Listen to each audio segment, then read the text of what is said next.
का एक स्थिर विद्युत बल क्षेत्र एवं घास की प्रमेय। हम सब प्रथम बात करेंगे विद्युत ऊर्जा की। विद्युत ऊर्जा क्या है?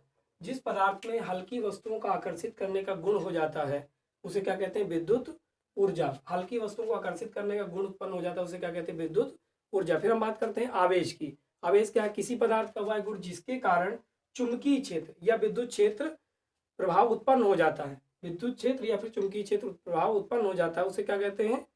आवेश। आवेश को क्यू से प्रेजेंट करते हैं। आवेश को क्यू से प्रदर्शित करते हैं। आवेश का मात्रक एसआई पद्धति में होता है कूलाम और सीजीएस पद्धति में होता है स्थैत कूलाम। ठीक, अब क्या करते हैं हम? आवेश की चर्चा करते हैं तो आवेश दो प्रकार के होते हैं। आवेश दो प्रकार के होते हैं। नंबर एक धनावेश, नंबर दो ऋणावेश। ठीक, धनावेश क्या है?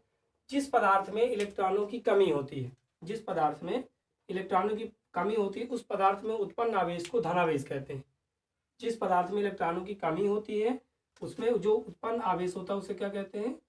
कमी। किसकी? इलेक्ट्रॉनों की। ठीक, उदाहरण हम क्या करते हैं? कांच की छड़ को रेशम के कपड़े से रगड़ते हैं तो कांच की छड़ पर जो उत्पन्न आवेश होता है उसे धनावेश कहते हैं। ऋणावेश क्या है? जब किसी पदार्थ में इलेक्ट्रॉनों की अधिकता होती है, इलेक्ट्रॉनों की अधिकता होती है तब उत्पन्न आवेश को ऋणावेश कहते हैं। ऋणावेश। ठीक, उदाहरण मिलेंगे। उदाहरण क्या होगा? एबोनाइट की छड़। एबोनाइट एक प्रकार की धातु है। एबोनाइट की छड़ को ऊनी कपड़े या फिर बिल्ली की खाल से रगड़ते हैं तो एबोनाइट पर की छड़ पर जो उत्पन्न आवेश होता है उसे ऋणावेश कहते हैं। अब हम बात करते हैं आवेशों के क्वांटीकरण सिद्धांत के। आवेशों का क्वांटीकरण सिद्धांत होता है Q बराबर NE। Q क्या है? आवेश है। N क्या है? इलेक्ट्रॉनों की संख्या है और E इलेक्ट्रॉन है। Q आवेश, N इलेक्ट्रॉनों की संख्या, E का मान होता है 1.6 गुणे 10⁻⁻19 C। ठीक, ये क्या होता है? सदैव पूर्ण गुणज में होता है। मतलब जो N का मान होगा वो 1 2 3 4 डेड। ठीक, इस पे हम किसी का आवेश और इलेक्ट्रॉनों की संख्या निकाल सकते हैं। अब आवेशों का क्वांटीकरण के सिद्धांत की बात पढ़ेंगे। आवेशों का संरक्षण सिद्धांत क्या है? आवेश को ना तो उत्पन्न किया जा सकता और ना ही नष्ट किया जा सकता। कुल मिला के जहां भी संरक्षण नियम आए तो मतलब कि आवेश हो चाहे विद्युत हो उसको ना तो नष्ट किया जा सकता ना ही उत्पन्न किया जा सकता। इसी पर हमारा वैज्ञानिक कूलाम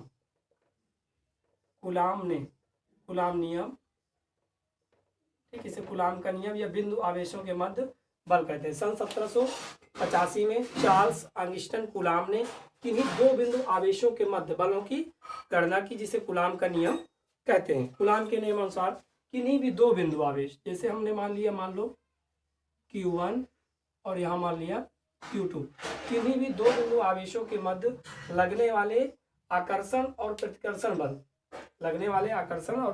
बल उन आवेशों के गुणनफल के अनुक्रमानुपाती तथा उनके बीच की दूरी के वर्ग के व्युत्क्रमानुपाती होता है।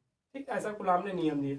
हमने माना Q1 और Q2 दो आवेश हैं और इनके बीच की दूरी स्मॉल r है। तो हम कूलाम के नियम से प्रथम नियम उन्होंने कहा, दोनों नियम एक साथ है। उन्होंने कहा कि जो बल है